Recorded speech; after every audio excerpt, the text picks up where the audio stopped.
One of the most common things that people ask about is when is there going to be the wave of foreclosures? Is it going to be a good time to buy when all the foreclosures come? What do I have to do to get ready for foreclosures? Today, I have a very special guest. I have Travis from Real Estate Mindset. He loves talking about foreclosure data. So I thought it'd be great to have him on to discuss this situation of when we might start seeing these foreclosures come and what type of impact it might have on the housing market. Travis, how you doing, my friend? Michael, I am doing well. Had a little bit of a late start this morning. I'm trying to work on my cardio so that I breathe properly like you when you're doing your outside videos. But other than that, my man, I'm blessed, dude. And thank you for having me here. Oh, I'm glad to hear that. And keep working on it. You'll get there. Thank you. So here's the deal, Travis. I see people all the time saying, oh, I'm just going to wait till all the foreclosures come and then it's going to be a great time to buy. Or sometimes people say, there's not going to be a chance to buy these foreclosures because all the institutional investors are going to pick them up. So I want to talk a little bit about that today and see what your take is on this. But before we go into that, first of all, how long does it take a foreclosure to hit the market? And I have some interesting information here that I want to share, and then we can kind of dive into that. So for example, on the really low end of the spectrum, foreclosures can come to market as little as 201 days in a state like Virginia. Okay. And then if you go to the opposite end of the spectrum, a state like Pennsylvania, it can be 914 days. So you're talking triple the time frame, if not more, in order for somebody to go from their first default notice to actually having their home sold to somebody else. So, Travis, you talk a lot about foreclosures on your channel and, a potential foreclosure wave. What do you see happening with this? What do you see happening in all these areas that are seeing the foreclosure filings start to go up? Well, I see unaffordability finally hitting the market. I think the foreclosure wave not the foreclosures that are happening right now result of unaffordability. I mean, the fact is, Michael, I think that the defaults are coming from people that recently purchased. I think that anyone that essentially was in the foreclosure process or even owned prior to COVID, I think that they're going to have options, right? I think they're going to have options. Maybe they can sell their house. They still have equity.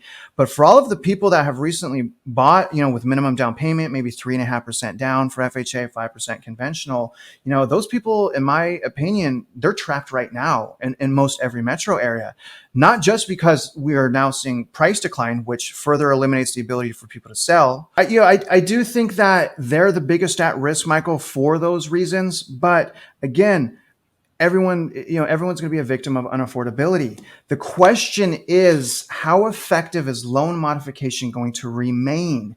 I thought foreclosures would actually be a little bit worse off than we are right now because of obviously the quantitative tightening, the unaffordability. But the reality is, from what I'm seeing, and you read some stuff in Pennsylvania, I think that loan modifications right now are super effective. They're proven super effective. I like loan modifications because I want people to stay in their house, right? That are truly struggling, that just need a helping hand, so in order to answer that, Michael, we really need to see more on how inundated the lenders get or servicing departments get with handling loan modifications. I definitely think, go ahead, sorry. No, go ahead. Finish what you're saying. Well, I definitely think that there's going to be a clear evidence of loan modification accelerating. But I believe as long as these lenders are on top of the loan mods, they're still making money. They can afford to, have people in loan mod, because when people are in loan mod, the lender stops getting paid, right?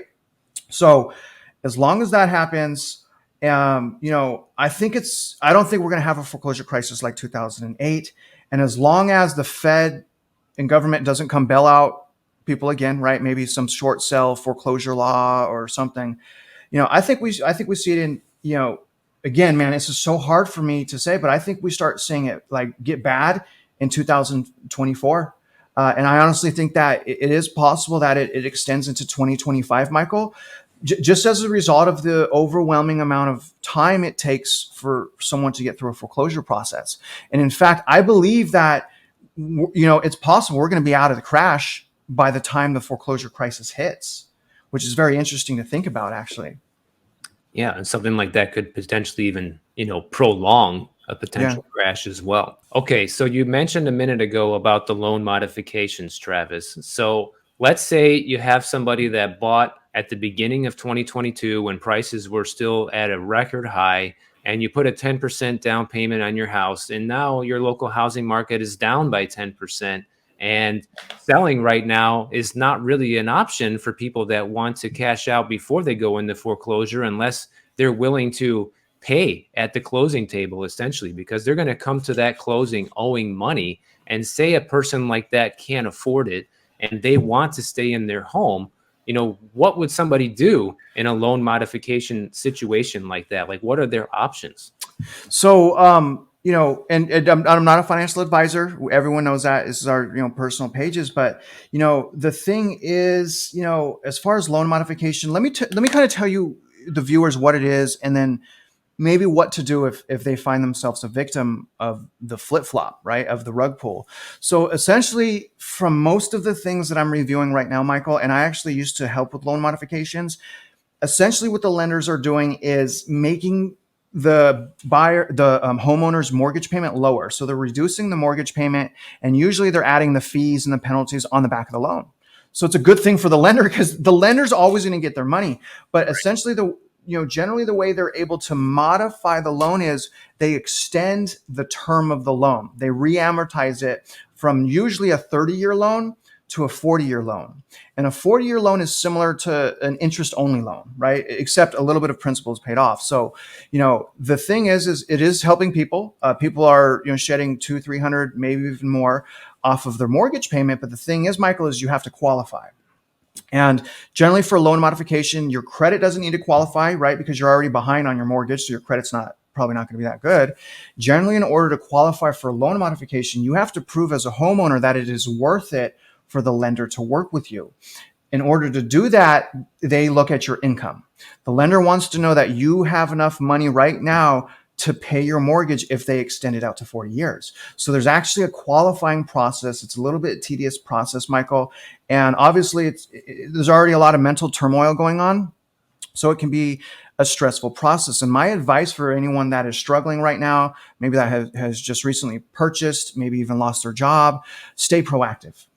That's and I had a foreclosure myself. I was not proactive and I bailed, right? The moment that I knew, Michael, that I could no longer afford my mortgage payment, I was out of my house in 2 weeks. I could have stayed in my house for another 2 years, right? To get help and to rebound and to work with the lender, but I chose to run.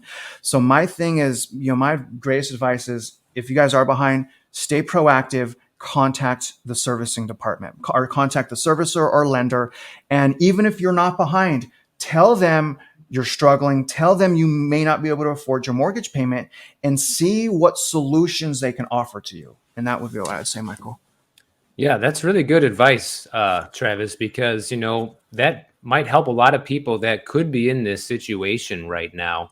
But, that's unfortunately, that's not going to save everyone. No. And, even if someone is fortunate enough to go through a loan modification and have their lender work with them and their payment gets lowered by a few $100s, how much does that help in today's environment is how I look at it. When you have inflation on the rise, everything that we need to buy costing a fortune right now, saving a couple $100s a month can help, but it might not be the end all be all savior for a lot of people.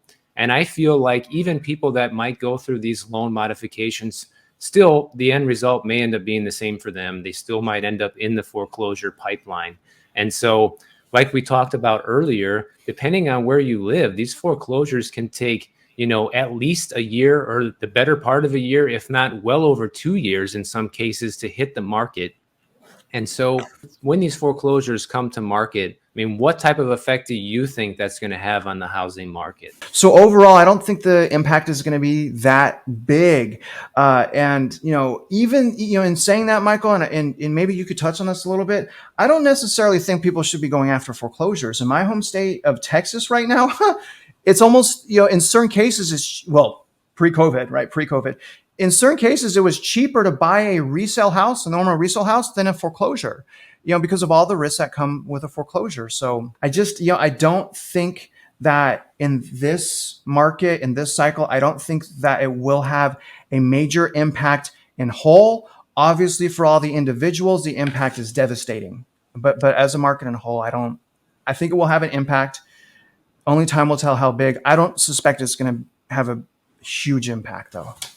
Yeah, and kind of to your point, like what you said about the cost of foreclosures now, like I can speak from my own experience back when I first started as a real estate agent. I got my license at the beginning of 2009, so the crash was in full force by then. Prices were still falling, and one thing that I saw with a lot of foreclosures back then is they were noticeably cheaper than any other type of property besides a short sale. Like if you put it up against a regular resale home, foreclosures would be at least 10 to Yeah, 15% less than a resale home. But this time around, first of all, you don't see that many foreclosures on the market right now, but the ones you do see are yeah, basically asking fair market value.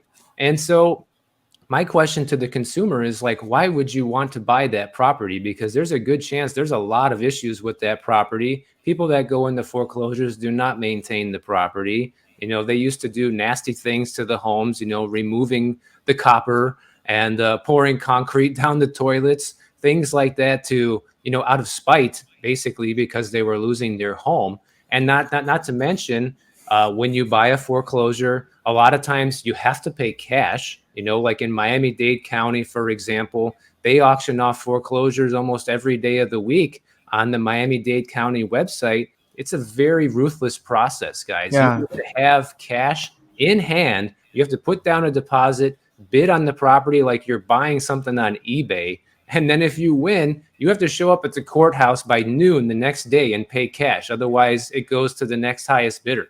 Like it's a very ruthless process. And you don't get to look through the property beforehand, nothing like that. So buying a foreclosure is not a very appealing process, if you ask me. And somebody that, is kind of like banking on that, being like, this is where I'm going to get my next best deal from, maybe not totally rely on that unless you do have a lot of cash and you are looking to pick up the best deal possible, then maybe. But I would say, this is my opinion as somebody who went through this last time. I feel like there's probably more opportunity for people in maybe what comes as like some short sales come into the market, because short sales are more like a traditional sale in the sense that you don't have to pay cash, you can still get financing, and the process takes considerably longer than a foreclosure, buying with cash and having to show up the next day and things like that. It works a lot more like a traditional sale, and then you might still be able to get a good deal on the property. But then again, people owe a lot of money on these properties. They have mortgages at super high prices, and if the lender's going to forgive that for the person, they're going to want to recover some of that from you. And what are they going to do? They're probably going to ask fair market value for those as well. So my opinion is when we start to see these short sales and foreclosures come, that they're not going to be at the heavily discounted prices compared to other homes on the market like it was last time. I mean, what do you think about that, Travis?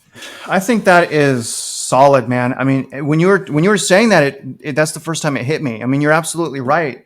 The few foreclosures that I have seen come on the market are at market value, right? Yeah, yeah. So who wants to buy a house, pay all cash, have to bid? You can't even inspect the house. You can't even walk in the house for market value. It doesn't make any sense. I think it's just, the thing is like back in '08, there were so many short sales and foreclosures. Like you knew if you had a foreclosure or a short sale, it had to be 10% under market, right?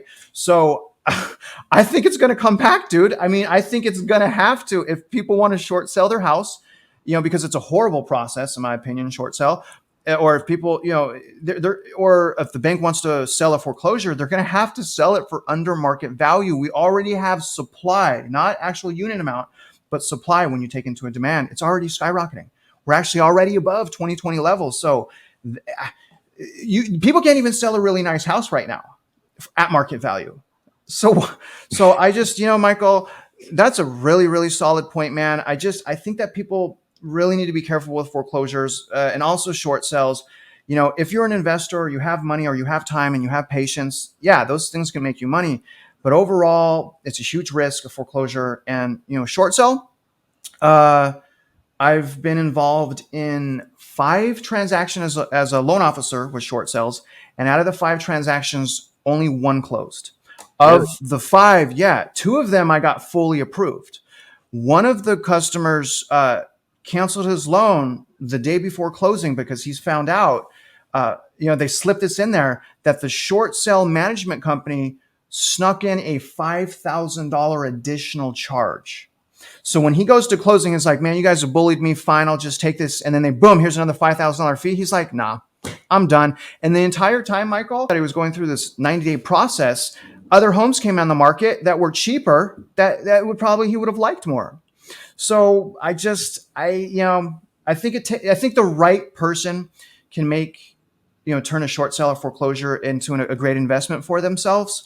But I just don't think that's, I think the deals are going to be coming from desperate flippers, desperate homeowners, from new construction that's desperate. I'm not even looking at foreclosure. I want no part of it, for the most part, unless the wedge is so overwhelming, Michael, like it's like 50% under market. I'll look at it Sure. then.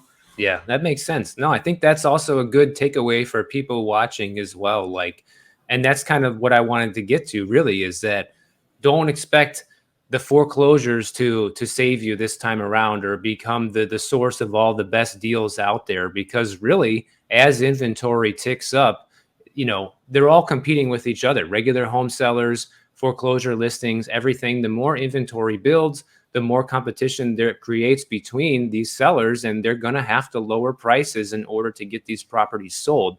So I wouldn't just be looking at it like, oh, I need to buy a foreclosure or I need to wait until the wave of foreclosures come. No, the takeaway is that you should be paying attention to what's happening in your market and know like what a good deal is, what you'd be willing to pay for a property, and look at all properties. And like Travis said, why would you buy a home that you can't inspect? Why would you buy a home that might have liens attached to it that you might be unaware of, that they can't, give you clear title for? Things like that are dangerous to the average buyer. And so, basically it makes more sense to just be patient. It makes sense Yeah.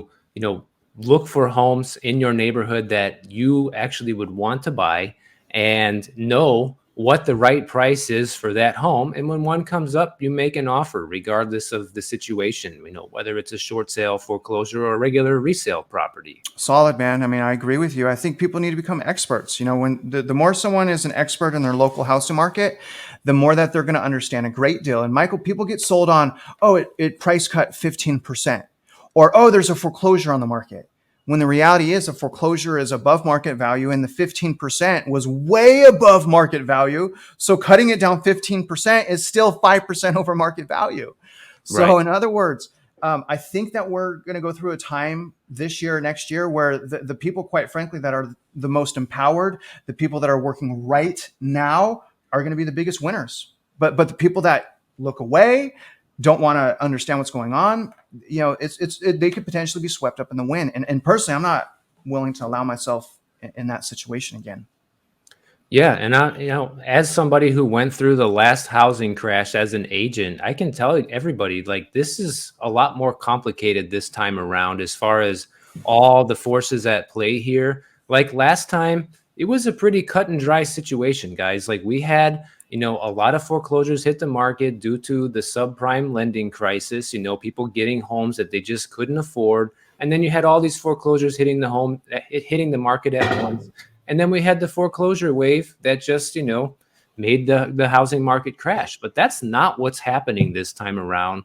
And that's the number one reason to me why you watch channels like mine, why you watch channels like Travis, to kind of stay updated on where things might be headed. Because while neither one of us can predict the future, we can pay attention to what's happening today, what happened yesterday, and try to best gauge on where things might go. So, guys, the big takeaway that I want you to understand from this is don't wait for, the foreclosures to pile up in your neighborhood. And while neither Travis or I are saying go out and buy today, we're not saying that. We're saying don't rely on one thing to be the savior for you. It's not like you need to wait for all the foreclosures to hit the market for it to be like the best time ever to buy. And also, people get scared when that happens. People think, I had a lot of people saying during the last housing crash, like, oh no, I'm not going to buy because prices are going to go lower. Like, no, this is it. This is as low as it's going to go. And sure enough, that was it. You know, that was the bottom. Travis, is there anything else you want to share with my viewers before we go today? You know, a couple of things, Michael. Just, again, just stay in the solutions, stay looking at the data, stay educating yourself. Listen to us, listen to, our critics, listen to everyone, right? Get many people's opinions and perspectives, because we all want you to be a winner. And that's really what we're saying here. You don't have to learn the hard way like we did. And I guess the last, thing I would add, Michael, is so, on one of your intros, you ever going to play one of those guitars in the background? I can see I can see 5 guitars. When are you going to bust out the guitars? Man, people ask me that all the time, but I'm afraid to scare away half the viewers in the beginning of the video, so I'm a little cautious about doing that. But I do have a few little clips on my channel of me playing if you really look hard. I think they would enjoy it, man, especially if you didn't do well. I know I would. I would enjoy it regardless. Good, not good. I think you should do it. Maybe I will.